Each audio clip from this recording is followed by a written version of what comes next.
So today what I briefly wanted to talk about was studying habits for people in school. We have done a video on backpacks.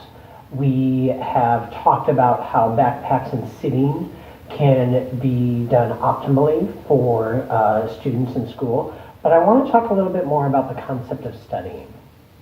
Many times when we study either with books or computers, it's a scenario where the computer, the laptop, the book is a little bit lower, and many times we're in a situation where slightly kind of rounded at the top and looking down. Again, not a bad posture, but we may want to change that from time to time. So my suggestion is change where you're sitting. So many times what I will do is I will go ahead and I will sit on the floor. I'll put my computer at a position where it's now higher on the chair that I was sitting on. You can put it on a chair, you can put it on a sofa, anything along those lines. And then from that position, I will be able to keep myself in a better posture, both from the head position, but also as the rib cage position.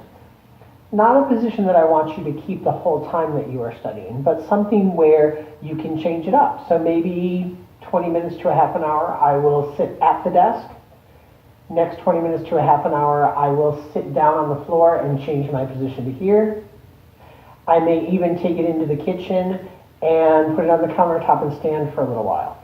Changing positions will keep the body from being fatigued too much in one posture.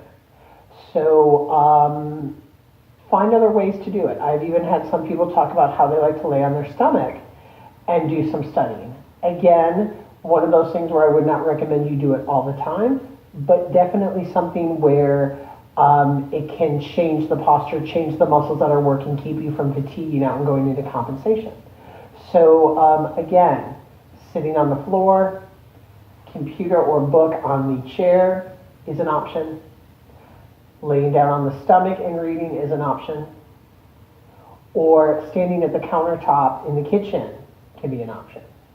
So any of those could work to help you maintain your study habits, but also take care of your body at the same time. Thank you very much.